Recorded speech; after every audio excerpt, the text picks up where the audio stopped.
Assalamualaikum dan selamat petang kepada semua penonton kita di mana saja anda berada.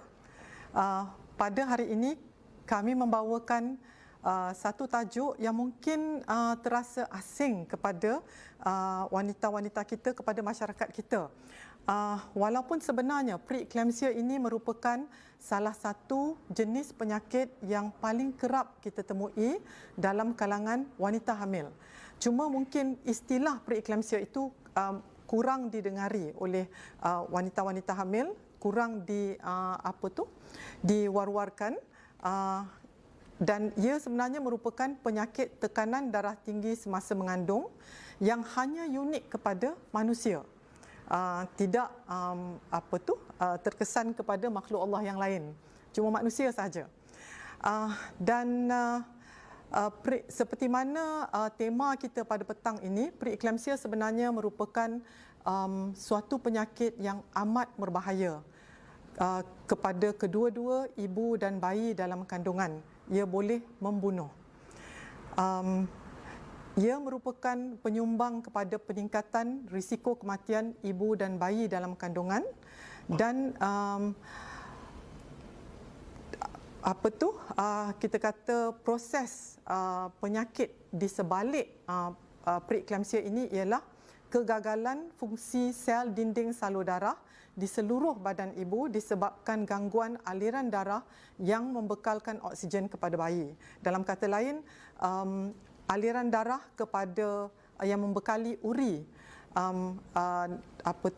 terkesan menjadi kurang, dan ini boleh membawa kepada pelbagai komplikasi.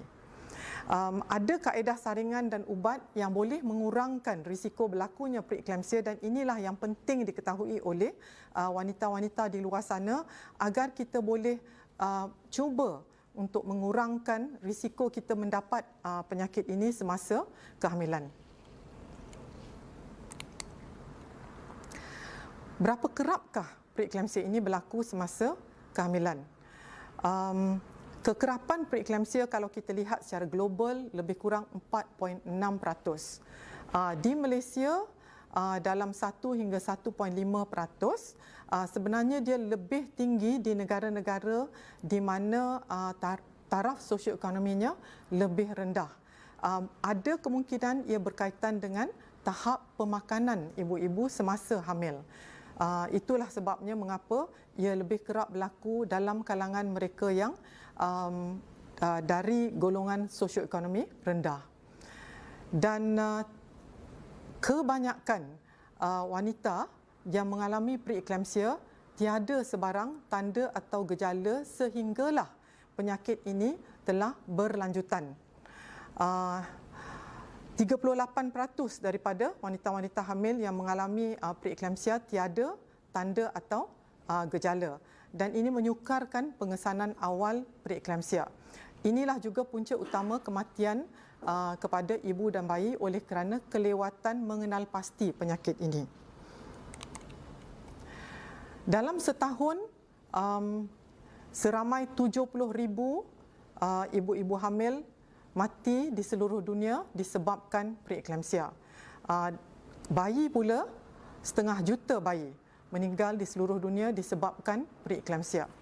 Jadi anda dapat lihat betapa pentingnya kita mengetahui penyakit ini dan kaedah-kaedah pencegahan dan juga rawatan agar kita dapat melindungi diri kita daripada mengalami penyakit ini.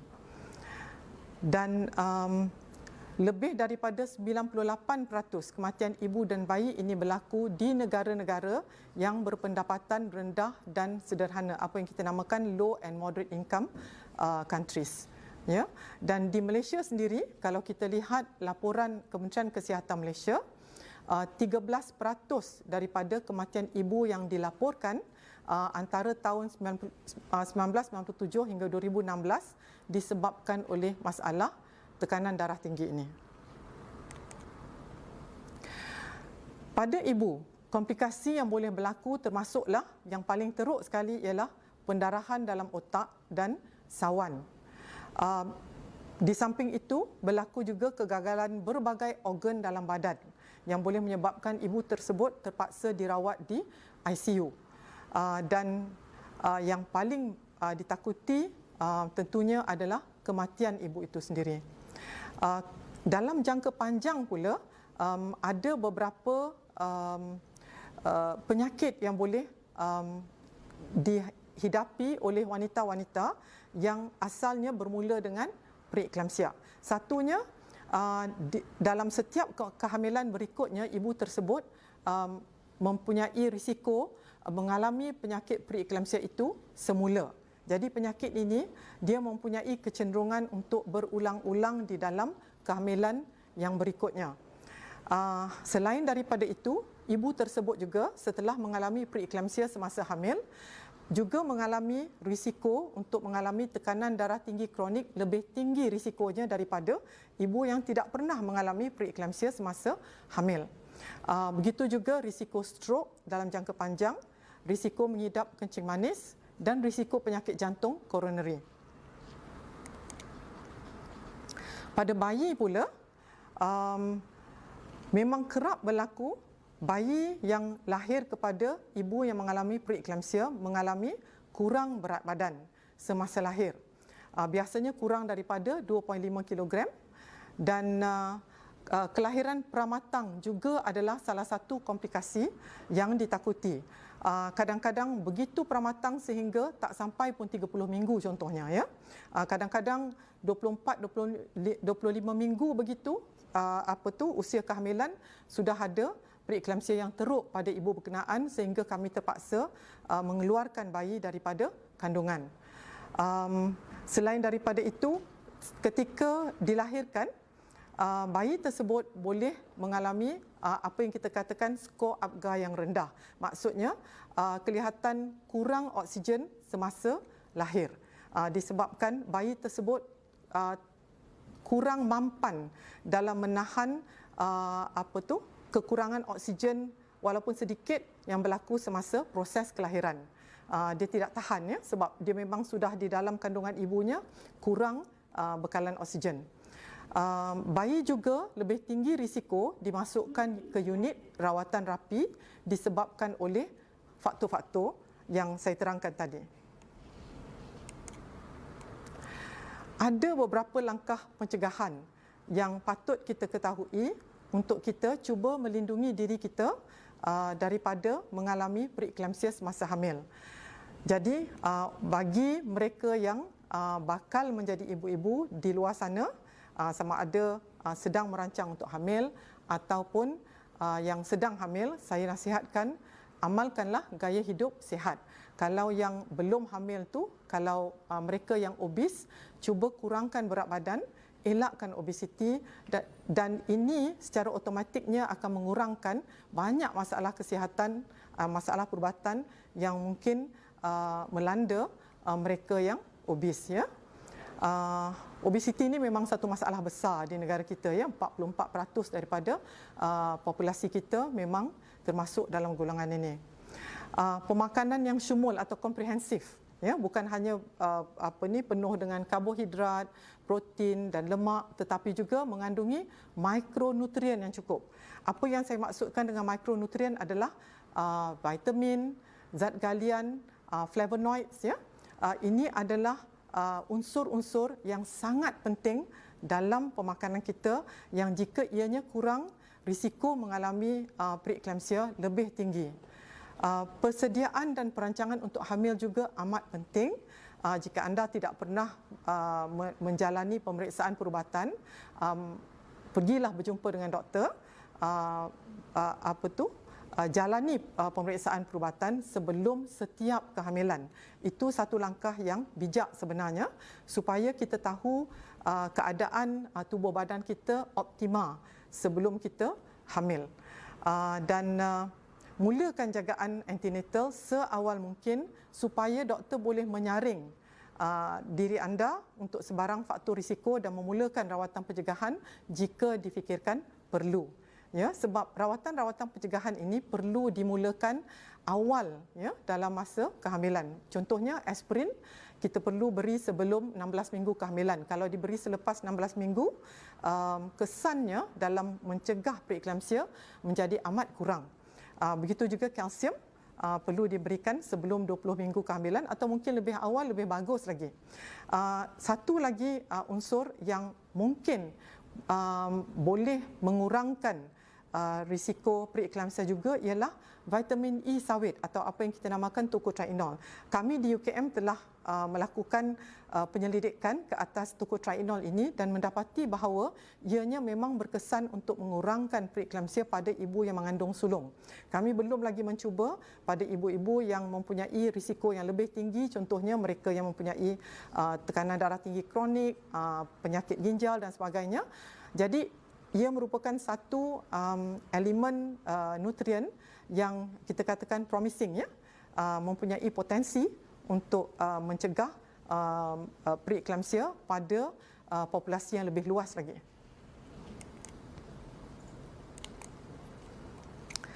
Dan ini adalah teori penyebab preeklamsia. Kalau saya boleh terangkan secara ringkas saja, ya, sebab nampak macam banyak istilah sains di situ, istilah perubatan, mungkin agak susah nak difahami, tetapi secara ringkasnya preeklamsia ni dia ada dua peringkat atau stage, ya.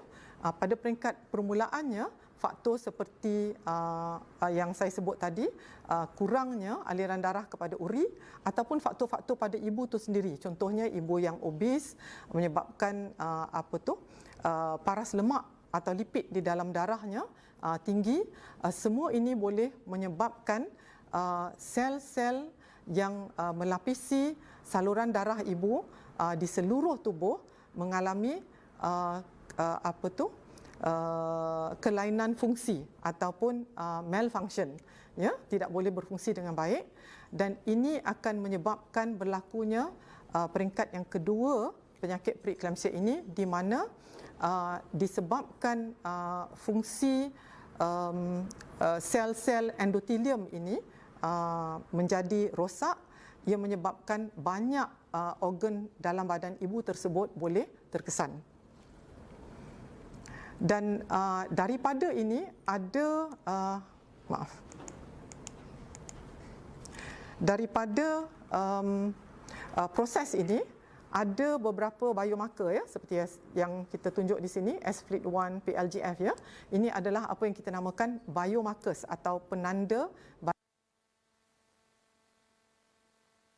ibu tersebut yang boleh memberitahu kepada kita berapa tinggi atau rendah risiko ibu tersebut mengalami preeklamsia di peringkat akhir kehamilan nanti.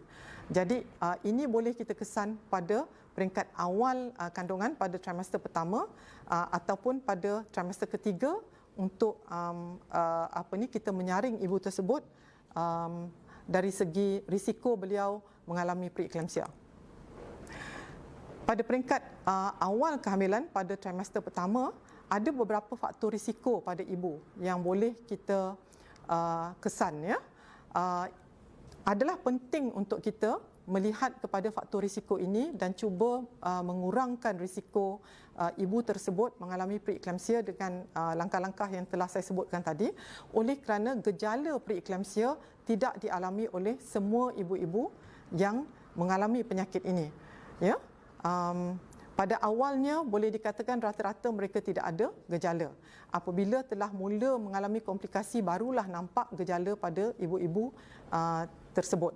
Ya, contohnya sakit kepala, padangan kabur, sesak nafas, sakit ulu hati, pertambahan berat badan yang berlebihan, sembab muka dan kaki dan bahagian badan yang lain, kadang-kadang perut pun jadi sembab, ya. Dan kurang keluar air kencing, dan boleh juga berlaku pendarahan melalui faraj yang menandakan bahawa terdapat masalah pada uri mungkin terpisah daripada dinding rahim sebelum waktu yang sepatutnya. Jadi gejala-gejala ini merupakan gejala yang menandakan bahawa ibu tersebut telah boleh dikatakan di peringkat yang agak lanjut dalam proses penyakit preeklamsia itu. Oleh itu adalah penting untuk kita saring ibu-ibu ini daripada trimester pertama lagi. Kalau ibu tersebut hamil sulung, usianya pada ekstrim daripada usia reproduktif, maknanya kurang daripada 20 tahun atau lebih pada 35, kehamilan kembar, ataupun jarak di antara kehamilan terlalu jauh, misalnya lebih daripada 10 tahun, masalah perubatan kronik dialami oleh ibu tersebut, ataupun terdapat sejarah keluarga preeklamsia ataupun tekanan darah tinggi, ataupun ibu yang obes. Semua ini merupakan faktor risiko mengalami preeklamsia dan perlu kita saring dan kita berikan langkah-langkah pencegahan seperti preskripsi aspirin, kalsium dan mungkin juga tocotrienol. Satu adalah saringan pada trimester pertama, ya. Kalau didapati ibu tersebut berisiko tinggi, kita perlu menasihatkan ibu tersebut datang rawatan susulan dengan lebih kerap, dan pada trimester ketiga juga kita boleh melakukan satu lagi saringan jika disyaki mengidap preeklamsia. Dan untuk saringan pada trimester ketiga ini, pada hari ini kita mendapat tajaan daripada Roche untuk 100 orang ibu menjalani ujian saringan preeklamsia ini secara percuma. Jika anda berminat, anda boleh scan QR code yang kita paparkan di atas ini, ya. Di atas sana, jauh. Anda dapat lihat, ya, di hujung sana. Okey, ya. So itu saja informasi yang saya ingin berikan melalui ceramah yang singkat ini.